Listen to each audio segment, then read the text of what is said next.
श्री हरिदास जी शांतिपुर के समीप ही फुलिया नामक ग्राम में एकांत समझकर एक छोटी सी फूस की झोपड़ी बना करके श्री हरिदास जी रहते थे।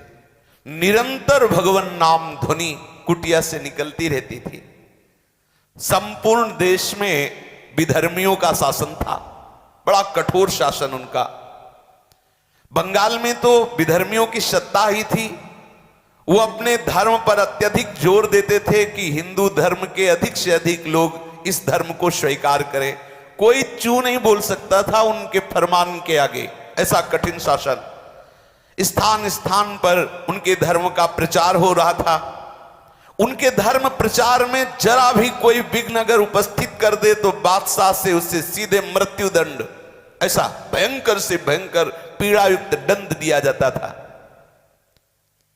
इधर इस कुल में जन्म होने के कारण और निरंतर नाम रटने के कारण विधर्मियों के हृदय में बड़ी पीड़ा हुई कि हमारे कुल में जन्म लेकर के भी ये हिंदुओं के ठाकुर का नाम जप करते हैं।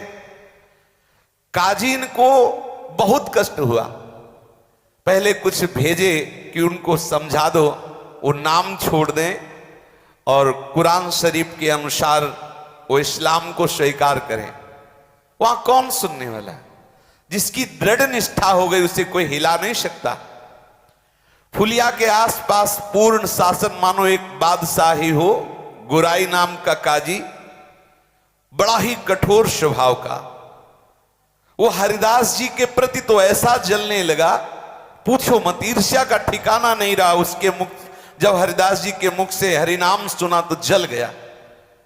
उसने सोचा कि हमारे धर्म में बड़ा भारी एक कलंक होगा और बहुत से जो धर्म परिवर्तन करना चाहेंगे, इस्लाम धर्म से हिंदू धर्म जाना चाहेंगे, उनका तो साहस बढ़ जाएगा।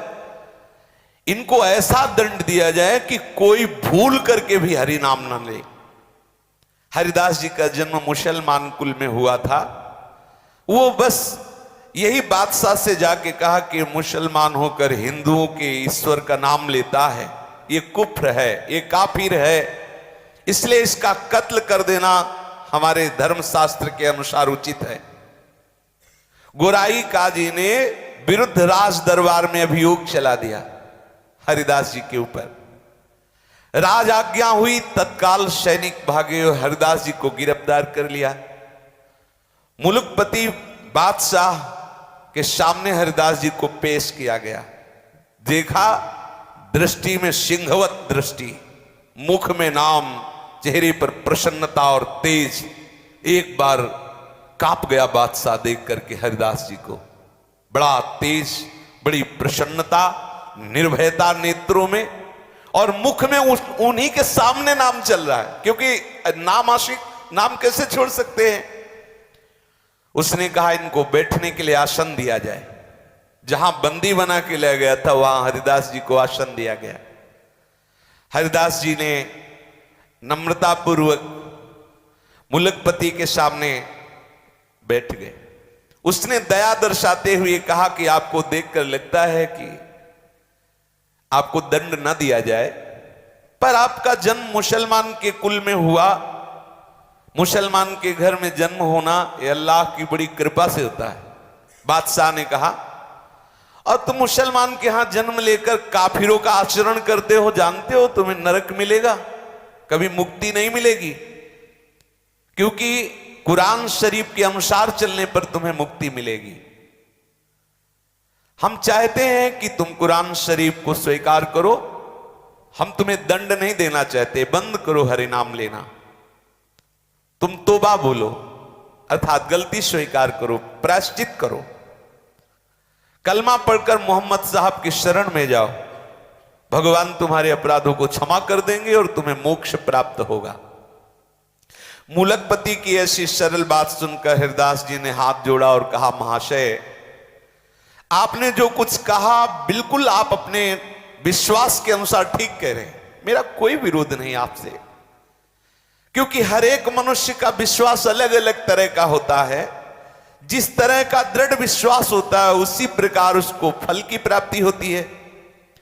दूसरों के धमकाने से या किसी प्रलोभन से या भय से जो अपनी प्रीता को, अपने विश्वास को छोड़ देता है, कैसा विश्वासी रहा, उसे कभी परमात्मा तत्व की प्राप्ति नहीं होती। जो किसी भय से, किसी प्रलोभन से अपनी निष्ठा को छोड़ दे। आपने मुझे मृत्यु दंड का भय दिखाया, मोक्ष का प्रलोभन दिखाया, मैं नाम नहीं छोड़ सकता। यदि मैं नाम छोड़ दूं तुम्हारे कहने से, तब मेरी दुर्गति हो जाएगी। क्योंकि मैं भयवश या प्रलोभनवश नाम को छोड़ दूं तो मैं मान सकता हूं कि मेरी दुर्गति हो जाएगी।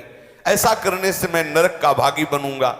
पर मैं भगवान नाम निष्ठ हूं, इसलिए मेरा सर कलम कर दिया जाए तो हंसते हंसते कटवा लेंगे सर, लेकिन नाम नहीं छोड़ेंगे। इनकी ऐसी बात सुनकर के कुछ क्षण के लिए पूरी सभा मौन हो गई। भगवान नाम का प्रभाव, मुलकपति का हृदय पसीज उठा। इनकी वो सरल वाणी, इनका वो तेज, इतना आकर्षण, वो मौन हो गया। फिर थोड़ी देर में बोला कि तुम्हारी बातें हमारी समझ में कुछ कुछ आती हैं, लेकिन ये जितनी बातें तुमने कही ये सब हिंदू फकीरों की हैं। तुम्हें उचित नहीं है, तुम मुसलमान के कुल में जन्मे हो, तुम्हें मुसलमान के धर्म में ही विश्वास रखना चाहिए। हरिदास जी ने कहा, महाशय बिल्कुल आप ठीक कह रहे हैं। देखो भक्त का हृदय कैसा होता है, मेरा कोई आप पर विरोध का भाव नहीं, किंतु विश्वास तो अपने अधीन की बात नहीं है। पता नहीं हमारे ऊपर कैसे कृपा हो गई कि मुझे भगवान नाम पर विश्वास हो गया है। ऐसा भगवान नाम पर विश्वास नहीं कि किसी के कहने से छूट जाए या किसी भय से छूट जाए।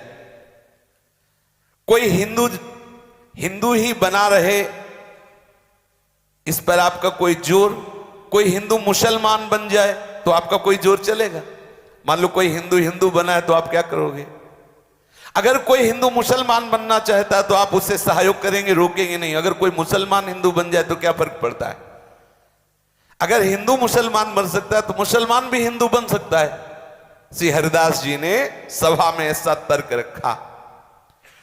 कोई हिंदू जब अपना विश्वास छोड़कर मुसलमान होने के लिए आता है तो आपने कभी उसे दंड दिया? आपके भयवश से, आपके समझाने से कोई हिंदू धर्म का त्याग कर जब इस्लाम धर्म को स्वीकार करता है तो आप उसे क्या कभी दंड दिए कि तुझे अपने धर्म में रहना चाहिए? क्यों नहीं? उसे क्यों नहीं आपने शासन के द्वारा मजबूर किया कि वो अपने ही हिंदू धर्म में रहे? जब हिंदुओं को अपना धर्म छोड़कर इस्लाम धर्म में आने के लिए आप स्वतंत्र मानते हैं तो आपको यह भी स्वतंत्रता समझनी चाहिए कि कोई मुसलमान भी हिंदू धर्म को स्वीकार कर सकता है। फिर आप मुझे कलमा पढ़ने के लिए क्यों मजबूर करते हैं? इनकी ये बात सुनते ही न्यायाधीश चुप हो गया, कोई उत्तर नहीं। गोराई काजी ने देखा यहां तो मामला बिल्कुल उल्टा हो रहा, बादशाह चुप हो रहा, फिर क्या होगा? वो जोर से बोला कि ये सब बातें हमें नहीं सुननी, हमें इनकी ये दलीलें सुननी नहीं है, इन्हें दंड देना है। अगर इनके विरुद्ध कोई कार्रवाई नहीं हुई, ये काफिर है, तो आप समझ लो धर्म की बड़ी हानि हो जाएगी। अधर्म करने वालों को दंड देना हमारा कर्तव्य है। इसलिए बादशाह से कहा या तो एक कलमा पढ़ना स्वीकार करें या दंड भोगना, दोनों में एक पसंद कर ले, छूट देते हैं। बेचारा मुलकपति मजबूर था, इस्लाम धर्म के विरुद्ध कुछ कह नहीं सकता था, काजियों के विरुद्ध न्याय करने की उसमें हिम्मत नहीं थी। उसने गोराई काजी की बात का समर्थन करते हुए कहा कि या तो तुम कलमा पढ़ो और या दंड स्वीकार करो। हरिदास जी ने निर्भीक स्वर में कहा, महाशय मुझे जो कहना था मैंने एक बार कह दिया, भारी से भारी दंड भी हंसते हुए स्वीकार करूंगा, लेकिन हरि नाम नहीं छोड़ूंगा। कितनी बड़ी बात! यहां एकांत में बोल लेना अलग बात है, जब सामने दंड दाता विराजमान है, शासनकर्ता विराजमान है, और उस सभा में ऐसा बोलना बहुत बड़ी हिम्मत की बात है। कोई भी दंड मुझे अपने विश्वास और निष्ठा से विचलित नहीं कर सकता, ऐसा ठाकुर हरिदास जी ने कहा। आप दंड की बात कहते हो, मैं भरी सभा में कहता हूं कि तलवार से मेरे अंग के टुकड़े टुकड़े कर दिए जाएं तो भी मेरे मुख से हरिनाम निकलेगा और कुछ नहीं। जब तक शरीर में श्वास लेने की ताकत रहेगी तब तक हरिनाम बोलूंगा, चाहे मेरे शरीर के टुकड़े कर दो इस सभा में, हरिनाम को छोड़ नहीं सकता। वो आपको जो भावे वो सो करो। हरिदास जी के ऐसे निर्भीक उत्तर को सुनकर मुलकपति किंकर्तव्य विमूढ़ हो गया। वो कुछ सोच नहीं पा रहा था हरिदास जी को क्या दंड दें। उसने गुराई काजी की तरफ देखा। मुलकपति के भाव को समझकर गुराई काजी ने कहा, हुजूर जरूर दंड देना चाहिए, इसे माफ मत करना। यदि इसे दंड नहीं दिया गया तो मनमानी बहुत लोग करने लगेंगे और इस्लाम धर्म के अस्तित्व का ही भाव संकट में पड़ जाएगा। बादशाह ने कहा, मुझे तो नहीं सूझता कि इन्हें क्या दंड दें, तुम ही निश्चय करो इन्हें क्या दंड दिया जाए। गुराई काजी ने जोर देते हुए कहा, हुजूर ये पहला मामला है, इसे ऐसा दंड देना चाहिए कि समस्त हिंदुओं के कान खड़े हो जाएं। कोई भी हिंदू हमारे इस्लाम धर्म के विरुद्ध आचरण न करे और जो इस्लाम धर्म अर्थात मुसलमान जन है वो भयभीत हो जाए कि कभी हिंदू धर्म को स्वीकार न करें। ऐसा कड़ा दंड दिया जाए, किसी की हिम्मत न पड़े। वैसे तो इसे प्राण दंड ही देना चाहिए, पर सीधे साधे प्राण दंड दे देना ये इसके पापों का प्रायश्चित नहीं होगा। गुराई काजी ने कहा, सोचो नाम जापक के लिए इसकी पीठ पर बेत और कोड़े बरसाते हुए 22 बाजारों में ले जाया जाए और इतना मारा जाए कि कोड़े और बेतों की मार पड़ते पड़ते मर जाए। ऐसा इसे दंड दिया जाए जिससे किसी की हिम्मत नहीं होगी इस्लाम धर्म के विरुद्ध बोलने की। बादशाह ने विवश होकर आज्ञा पाश कर दी। जल्लादों को हुक्म हो गया, कोड़े और बेतों की वर्षा करते हुए 22 बाजारों में हरिदास जी को जान से मार दिया जाए। बांध लिया गया हरिदास जी को, पीठ पर वहीं सामने ही बेत और कोड़े बरसना शुरू हुए। सोचो, अब उनके सुकुमार शरीर पर जे भी कोड़ों की आघात जोर से जल्लाद लोग मारते, कोड़ा तो वैसे ही खाल वो कोड़े में लगी हुई चली जाती। घाव हो, उन घावों पर बेत ऊपर से बरसते, कोड़े बरसते। हरिदास जी की शरीर की पूरी खाल उधड़ गई, मांस दिखाई देने लगा, पीठ से रक्त की धारा बहने लगी। निर्दयी जल्लाद उन घावों पर बेत की वर्षा करते। हरिदास जी के मुख से वही हरिनाम, एक क्षण के लिए भी हरिनाम नहीं रुका। कोड़ों और बेतों की वर्षा हो रही है। बाजार में जो भी देखता आंख मूंद लेता, कोई चीख पड़ता, कोई रोने लगता, हाय हाय मच गई। लेकिन बादशाह के हुक्म के आगे किसी का क्या जोर। बहुत से भक्त तो चीख चीख के रोने लगे। वो केवल कृष्ण नाम कीर्तन करते हुए बेत और कोड़ों की मार सह रहे हरिदास जी। एक बार भी ना तो जल्लादों की तरफ मुड़ के देखा, न जनता की तरफ, न एक क्षण के लिए भी नाम रुका। हर समय नाम चल रहा है। 22 बाजारों में घुमाया गया, शरीर रक्त से लथपथ है, हरिदास जी के प्राण नहीं निकल रहे। जल्लादों ने आश्चर्य प्रकट किया कि ऐसा कठोर आदमी तो आज तक हमने नहीं देखा। हम लोगों के 10-20 बेत कोड़े पड़ते ही कितने मूर्छित हो गए देखा है, लेकिन 22 बाजारों में कितने असंख्यों बेत और कोड़े पड़ गए। इसके होश जीव कितने बने हुए। ये मरेगा भी कि नहीं? अगर नहीं मरेगा तो बादशाह मुझे मार डालेगा।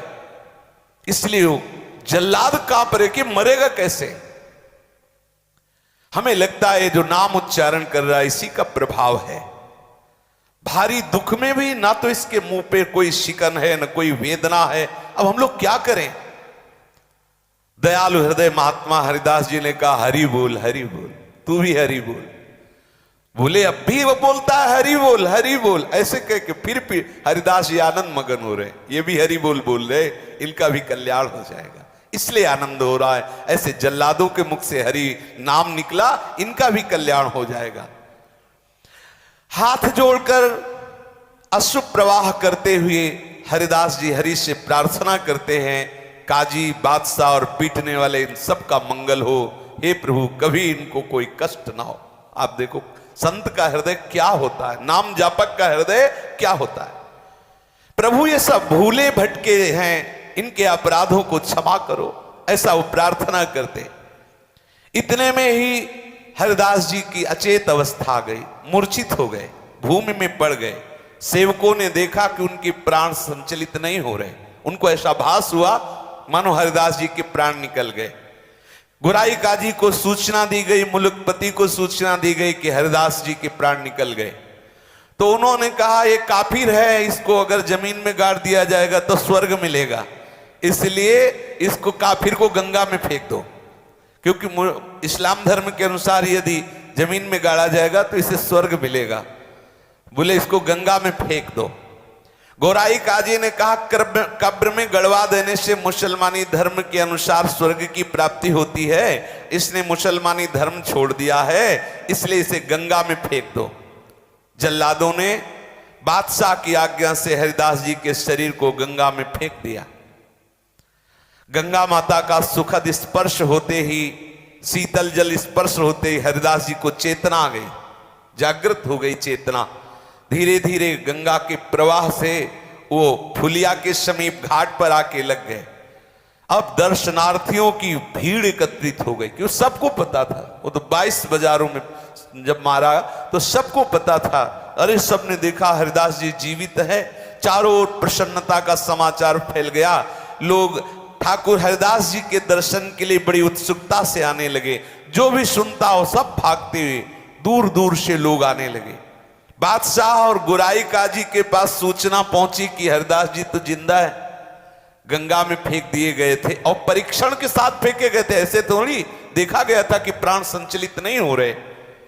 घबरा गया बादशाह कि कोई साधारण नहीं, 22 बाजारों में बराबर अनवरत असंख्यों बेत और कोड़े मारे गए, खाल शरीर में नहीं, फिर भी प्राण। हृदय से घबरा करके, आखिरकार कोई सत्ता है, हृदय से घबरा गया और बादशाह स्वयं काजी के सहित आया दर्शन करने हरिदास जी के। फुलिया में जहां हरिदास जी रुके हुए थे, बादशाह ने आया, आकर के नम्रता पूर्वक हाथ जोड़ा, सर झुकाया और कहा आप मुझे क्षमा करें, मैं दंड देने के लिए मजबूर था, इसलिए दंड दिया, मैं आपके प्रभाव को नहीं जानता था, मेरे अपराध को क्षमा कर दो। और आज से मैं ये पास करता हूं कि आप खूब हरिनाम जप करो, कोई नहीं बोलेगा। ऐसा बादशाह ने सर, देखो भगवान का सब लीला विलास है। आज से आपके भजन में कहीं कोई भी विघ्न नहीं पहुंचाएगा, ये फरमान जारी कर दिया बादशाह ने। हरिदास जी नम्रता पूर्वक कहा कि महाशय आपका तो कोई अपराध है ही नहीं, क्योंकि मनुष्य अपने कर्मों के अनुसार दुख सुख भोगता है। कोई हमारे ऐसे कर्म रहे होंगे जिनको भगवान ने पवित्र करने के लिए तुम्हें प्रेरणा की। देखो संतों का हृदय कैसा होता है। हरिदास जी की ऐसी सरल निष्कपट बात सुनकर बादशाह आनंद मगन हो गया। वो हरिदास जी के चरणों में गिरा, बादशाह चरणों में गिरा, फिर वो प्रणाम करके चला गया। अब तो बड़े बड़े वैष्णव सब भाग भाग करके श्री हरिदास जी के समीप आए और दुख प्रकाशित करने लगे। कोई उनके घावों को देखकर फूट फूट कर रोने लगता। हरिदास जी ने उन वैष्णव जनों को समझाते हुए कहा, हे वैष्णव जन, आप सभी लोग भगवत प्रेमी हो, शास्त्र के मर्म को भली भांति जानते हो। बिना पूर्व कर्मों के दुख सुख की प्राप्ति नहीं होती। मैंने इसी जन्म में एक अपराध किया कि मैंने हरि नाम की निंदा सुनी। ये मुझे जो दंड मिला अच्छा मिला, क्योंकि इन कानों से मैंने हरि नाम की निंदा सुनी। यही बोल रहे थे काजी वगैरह, मैंने हरिनाम की निंदा सुनी, भगवान ने अच्छा किया, हरिनाम निंदा सुनने वाले शरीर को पिटवा दिया, अच्छा किया। मतलब संत का हृदय क्या होता है ये कोई समझ नहीं सकता। आप वैष्णव जन सब प्रसन्न रहो, मेरे शरीर को बिल्कुल कष्ट नहीं, आपको दिखाई देते हैं घाव, लेकिन सच्ची बताओ मुझे बहुत आनंद हो रहा है। हरिदास जी ने कहा, जिस क्षण प्रभु का विस्मरण हो जाता है उस समय दुख होता है, यहां तो प्रतिपल प्रभु का स्मरण हो रहा, तो दुख कैसा। ये आपको दिखाई दे रहा है, शरीर में बड़े बड़े घाव दिखाई दे रहे हैं, लेकिन हृदय में मेरे बिल्कुल कष्ट नहीं है। इनके ऐसे उत्तर से सभी वैष्णवजन बड़े संतुष्ट हुए। हरिनाम कीर्तन करते हुए सब वैष्णवजन अपनी अपनी कुटिया को गए। श्री हरिदास जी भगवती भागीरथी के तट पर फुलिया ग्राम के समीप रहने लगे। वहां कौन सी कमी रह गई, जब बादशाह के चरणों में प्रणाम किया तो सोचो कौन सा वैभव उनके लिए दुर्लभ है जो भगवान के चरणों के आश्रित हैं। अब शांतिपुर से अद्वैताचार्य जी नित्य आते हरिदास जी के समीप। आचार्य ने पुत्र की भांति प्यार करते, अद्वैताचार्य जी पुत्र की तरह प्यार करते हो, ये उन्हें पिता से भी बढ़कर मानते। फुलिया के सभी ब्राह्मण वैष्णव धनी मानी पुरुष रोज दर्शन करने आते श्री ठाकुर हरिदास जी के, बड़ा आदर सत्कार करते। अब आप विचार कीजिए किस कुल में जन्मे, और नाम का महत्व देखो। सब ब्राह्मण वैष्णव सब आके प्रणाम करते हैं, सब चरण धूलि माथे पे लेते हैं। ये नाम की कितना भयानक दंड दिया गया, क्या बिगाड़ पाया कोई? नाम का प्रभाव देखो। वही बादशाह वही काजी आके चरणों में गिरे। श्री हरिदास जी के मुख से सदा हरिनाम निकलता रहता। निरंतर के कीर्तन के प्रभाव से इनके रोम रोम से हरिनाम की ध्वनि प्रकट होती। अगर कोई हरिदास जी के सामने जरा सी कोई भगवान की बात कर, सुनते ही अशुभ प्रवाह होने लगता, मूर्छित हो जाते, एक साथ शरीर में साफ सात्विक भाव प्रकट हो जाते। एक दिन की बात है, ये अपनी कुटिया से कहीं जा रहे थे तो रास्ते में इन्हें मंजीरा मृदंग की आवाज सुनाई दी। श्री कृष्ण कीर्तन समझकर ये उसी ओर चल पड़े। उस समय एक डंक नाम की जाति के लोग मृदंग मंजीरा बजाकर नृत्य किया करते थे, और नृत्य के साथ वो हरि लीलाओं का पदों का गायन करते। उस समय कोई डंक नृत्य कर रहा था, और हरिदास जी जब पहुंचे तब डंक भगवान की काली दमन की लीला का पद गा रहा था। डंक का स्वर कोमल था, नृत्य में प्रवीण था, गाने का अभ्यास, और बहुत सुंदर भाव से वो ये विलाप करने लगा कि जब लाल जी नाग नाथने के लिए काली देह में कूदे तो यशोदा मैया जो विलाप कर रही थी, वो भाई विलाप की बात सुनते ही धड़ाम से गिरे हरिदास जी। साफ सात्विक भाव प्रकट हो गए, अश्रु प्रवाह हुंकार, और तड़प रहे हैं जमीन पे। डंक बड़ा सात्विक था, वो महापुरुषों के भावों को जानता था। देख के समझ गए कि ये तो कोई महापुरुष है। तत्काल नृत्य बंद किया, इनके चरणों में लौट गया, थोड़ी थोड़ी धूल उठाई, मस्तक पर धारण किया, स्तुति करने लगा। अब तो बहुत से भक्त हरिदास जी की चरण धूलि ले लेकर अपने माथे पर चढ़ाने लगे। कोई उसे बांधकर रज को घर ले जाने लगे। अहो भाग्य से प्रेमी महाभागवत की चरण रज मिली। वहीं पर एक ब्राह्मण बैठा था, वो देख के जल रहा था कि देखो किस कुल में हरिदास जी जन्मे, और सब इनकी चरण धूल ले रहे हैं, मैं मिश्रा जी मेरी कोई बात पूछ नहीं रहा। तो वो थोड़ी देर के बाद वो फिर डंक पद गाने लगा। अब वो ब्राह्मण एकदम जैसे हरिदास जी हुंकार करके गिरे थे वैसे वो भी गिरा। अब जो ही वो गिरा, वो तो पूरा देख ही रहा था कैसे हरिदास जी करे, तो वैसे ही करने लगा। डंक ने जब देखा तो देखते ही समझ गया ये तो नाटक कर रहा है, तो जिस ढोल से डंडा बजा रहा था वही डंडा लेकर ब्राह्मण को पीटने लगा। हरिदास जी की चरण धूल ली और उसके तो डंडा पीटने लगा। अब दो चार डंडे में तो सहने की बात हो, लेकिन जो बराबर पीटता ही जा रहा तो भूत भी भाग जाते हो। तो ब्राह्मण देवता नाटक ही कर रहे थे, उठ के बैठ गए, भागे। लोगों ने कहा उस डंक से कि हरिदास जी ऐसे ही गिरे तो तुम चरण धूल लिए, ब्राह्मण गिरा तो तुमने डंडे से पिटाई की, ऐसा क्या?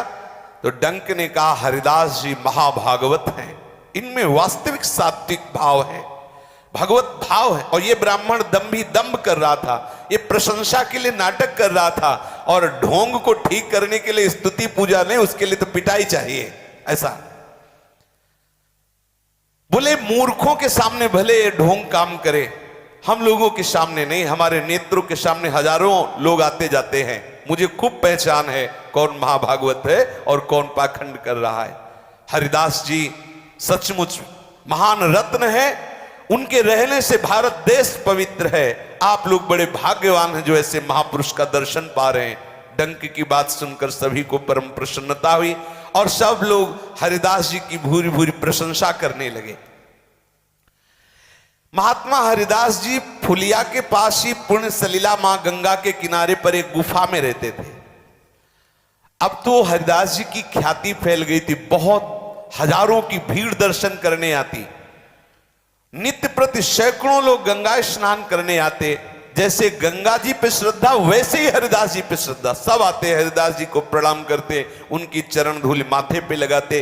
अब एक बात थी कि इस गुफा के समीप जो आता बड़ी जोर से खुजली पैदा हो जाती सबके, और सब परेशान हो जाते। हरिदास जी को कभी खुजली नहीं हुई।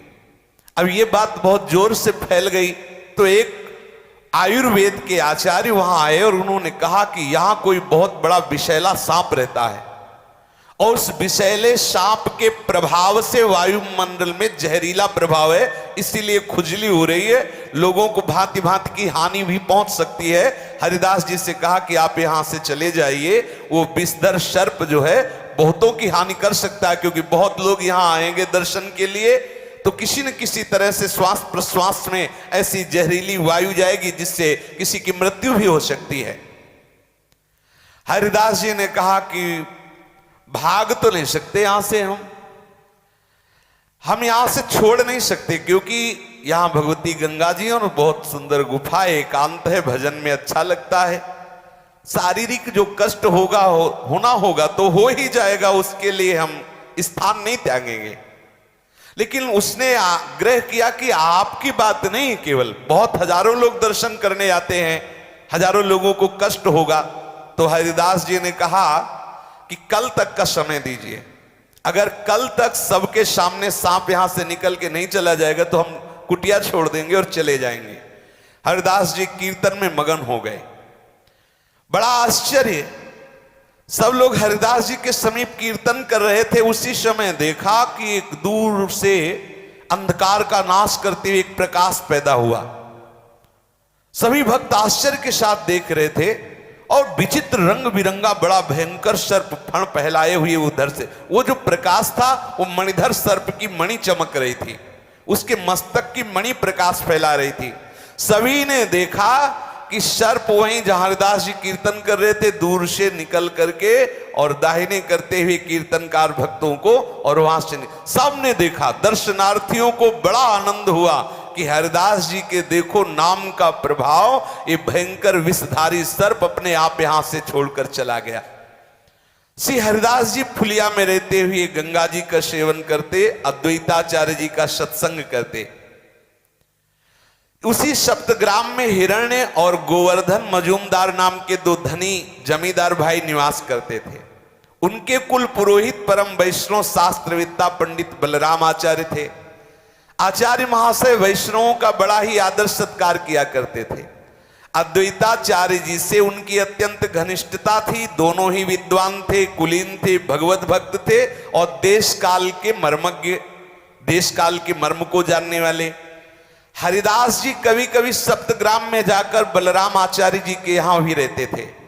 आचार्य इनकी नाम निष्ठा देखकर बहुत प्रभावित थे, बड़े प्रसन्न होते हरिदास जी को देखकर और हृदय से लगा लेते, पुत्र की तरह दुलार करते। गोवर्धन मजूमदार के पुत्र रघुनाथ दास जी अभी बालक थे, वो जब हरिदास जी को नाम जपता देखते तो उनके मन में विकलता हो जाती, मैं कब नाम जप करूं। ये वही रघुनाथ दास जी जिनकी महिमा गाई जाती है, सोवत हु रसना रटे राधा कृष्ण सुना। आचार्य ने मजूमदार की सभा में ले गए। मजूमदार महाशय अपने कुल गुरु के चरणों में अत्यंत श्रद्धा रखते थे, वैष्णव भक्तों का यथेष्ट आदर करते थे। अपने कुल गुरु के साथ हरिदास जी को आया देखकर हिरण्य और गोवर्धन दोनों भाइयों ने आचार्य के सहित हरिदास जी को उठकर अभ्यर्चना की, शिष्टाचार किया और उन्हें बैठने के लिए आसन दिया। हरिदास जी बिना किसी रोक टोक के निरंतर मुख से नाम जपते रहते। सभी लोग देखकर आश्चर्य के, इनको किसी के प्रणाम नमस्कार से कोई मतलब नहीं। ये नाम कितने नाम निष्ठ महाभागवत है, सब देखकर आश्चर्यचकित होते। निरंतर नाम चल रहा है, इनके निरंतर नाम जप को देखकर कोई ऐसा नहीं होता जो एकदम आसक्त ना हो जाए। ये देखो नाम जापक में एक विशेष आकर्षण होता है। बहुत से पंडित लोग भी वहां बैठे हुए थे। भगवान नाम जप का प्रसंग आने पर पंडितों ने नम्रता पूर्वक पूछा कि भगवान नाम जप का अंतिम फल क्या है, इससे किस प्रकार के सुख की प्राप्ति होती है, क्या हरिनाम जप से सभी दुखों का नाश हो जाएगा, क्या केवल नाम जप से मोक्ष मिल जाएगा। हरिदास जी ने उस सभा के पंडितों से हाथ जोड़ करके कहा, महानुभावों, मैं तो बहुत नीच हूं, आप तो ब्राह्मण देवता हैं, बड़े शास्त्रज्ञ हैं, धर्म के मर्म को भली भांति जानने वाले हैं, वैष्णव ग्रंथों का, शास्त्रों का स्वाध्याय किया है, मैं आपके सामने क्या बोलूं। किंतु जब आपने प्रश्न किया है तो मैं आपको इतना बता देता हूं कि भगवान नाम से क्या नहीं हो सकता, कौन सा सुख नहीं मिल सकता। भगवान नाम सर्वश्रेष्ठ महामहिमा में है। जो भगवान नाम जप करता है उसके हृदय में अखंड प्रसन्नता विराजमान हो जाती है, क्योंकि नाम नामी को घसीट कर हृदय में प्रकाशित कर देता है। सर्वश्रेष्ठ फल नाम नामी को आकर्षित करके हृदय में प्रकाश, भगवान को बांध लेता है नाम। हृदय से कभी जा नहीं सकते जिसके हृदय में नाम चलता है। नाम जप करने वाला यदि मोक्ष चाहे तो मोक्ष मिल जाए, दुखों का अत्यंता भाव हो जाए, सगुण निर्गुण जो ज्ञान चाहे वो सब ज्ञान प्राप्त हो जाए। जिसका अंतिम ध्येय है नाम, क्या नहीं प्राप्त हो सकता। पंडितों की सभा में हरिदास जी ने कहा, कहीं भी रहे, कैसी भी परिस्थिति में रहे, किसी भी योनि में रहे, निरंतर भगवान नाम जो स्मरण कर रहा है, भगवान उससे कभी पृथक नहीं रह सकते। नाम जापक के साधक का अंतिम लक्ष्य है, भगवान नाम के साधक का साध्य भी साधन भी सब नाम ही है। नाम जापक का लक्ष्य नाम है, कभी नाम न छूटे। भगवान नाम से जो अन्य किसी फलों को चाहता है वो भी उसका रहस्य नहीं जान पाया नाम का।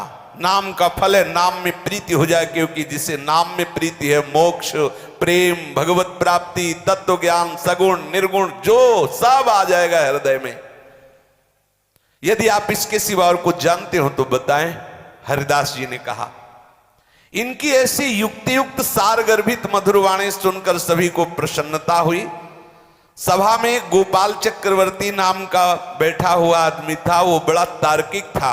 हरिदास जी की बात का खंडन करते हुए खड़ा हुआ और बोला, केवल भावुकता की बातें मत बोलो, पढ़े लिखे तो हो नहीं, नाम जोर से उच्चारण करते हो, बस कह दिया सब हो जाएगा नाम से, शास्त्रों का अध्ययन किया है। अब हरिदास जी चुप हैं। भगवान नाम से कहीं दुखों का नाश होता है, ऐसा उसने बोला। बड़ा अपने को पंडित समझता था। शास्त्रों में जो भगवान नाम की महिमा गाई गई है वो केवल अर्थवाद है। ये देखो घोर नामापराध। जो पंडिताभिमानी जन हैं, जिनको शास्त्रों का अभिमान है, वो बुद्धि ऐसी जिनकी है कि अरे ये केवल स्तुति में, बहुत बड़ा अपराध है, यथार्थ बात नहीं है, ये तो स्तुति परक बात है, ऐसा उसने कहा। हरिदास जी इतना सुनते ही आवेश में आ गए।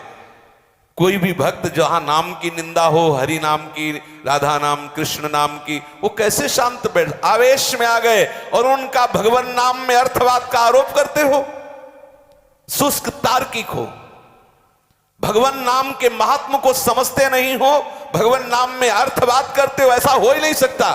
भगवान नाम में जितनी सामर्थ्य तुझे क्या पता, सब शास्त्र उसी में समाहित हैं। उस गोपाल चक्रवर्ती ने अपनी बात पर जोर देते हुए कहा, तुम मूर्खों को बहकाओ। कहले अजामिल ने पुत्र के बहाने नारायण नाम लिया तो तर गया, तुम्हारा घटघट व्यापी भगवान इतना बेसमझ है कि वो नहीं जान रहा था कि वो पुत्र को पुकार रहा है नारायण। अर्थवाद नहीं तो और क्या है। हरिदास जी ने कहा, अर्थवाद कहने वाले निरंतर अनर्थ को प्राप्त होते हैं, तू भगवान नाम की अवहेलना करता है। जोश में आकर गोपाल चक्रवर्ती ने कहा, यदि भगवान नाम स्मरण करने से मनुष्य की नीचता जाती रहे तो मैं अपनी नाक कटवा लूं। हरिदास जी ने कहा, यदि भगवान नाम के जब से नीचता की जड़ मूल से नाश वाली वृत्ति न प्रकट हो जाए तो मैं नाक कान सब कटवा लूं। तुम क्या समझते हो भगवान नाम को। ये बात बढ़ते देखकर आचार्य द्वैताचार्य जी ने कहा, शांत रहो, क्योंकि जो बड़े महापुरुष होते हैं वो सब तर्क विवाद। उस वैष्णवापराधी को पीनस रोग हुआ, कुछ ही दिन में उसकी नाक सड़ गई। जो कह रहा था नाक कटवा ले, काटना नहीं पड़ा, सड़ गई, कीड़े पड़ गए नाक में। वैष्णव, घोर वैष्णव अपराध। से हरिदास जी जैसे नाम प्रेमी महापुरुष से तर्क विवाद निश्चित समझो। कालांतर में उसकी सड़ गई नाक, अपने आप सड़ के कट गई। हरि निंदा करने वाले हरिनाम निंदक को निश्चित दुर्गति भोगनी पड़ती है। जो नाम जापक है क्या नहीं हो सकता। इसलिए हम पूर्ण विश्वास करके निरंतर नाम रटें, पर सावधानी ये रखें कि नाम की महिमा, नाम का अनुभव जब तक श्रद्धालु ना हो, कोई निज जन न हो, तब तक उसे वर्णन न करें, नहीं तो अपने अंतर से भी आप हाथ धो बैठेंगे। आपकी रुचि खत्म हो जाएगी, आपके अनुभव आना बंद हो जाएंगे, आपके अंदर जो दिव्यता है, जो भागवतिकता है, वो छुप जाएगी। गंभीर रहो, शांत रहो, निरंतर नाम जप करो। कोई अधिकारी भगवत प्रेरणा से ऐसा आ जाए तो भले आप नाम की महिमा का गान करो, भले अपने अनुभव बता दो, नहीं तो शांत रहो। आपके हृदय में जब वस्तु जागृत हो जाएगी तो दूसरों को अपने आप लाभ मिलने लगेगा। सच्ची मानिए, जब फूल में पराग आ जाता है तो भौरों को निमंत्रण कार्ड नहीं भेजने पड़ते, अपने आप भौरे आते हैं और तृप्त हो जाते हैं उस पराग में। ऐसे ही आप नाम का खूब निरंतर रटन करें। नाम के प्रभाव से प्रेम पराग जब जागृत हो जाएगा तो न जाने कितने प्राणियों को उस प्रेम पराग से तृप्ति का अनुभव होगा। सावधानी जो महापुरुषों ने बताई उसके अनुसार हम चले, निरंतर नाम रटें। श्री राधा वल्लभ लाल की जय।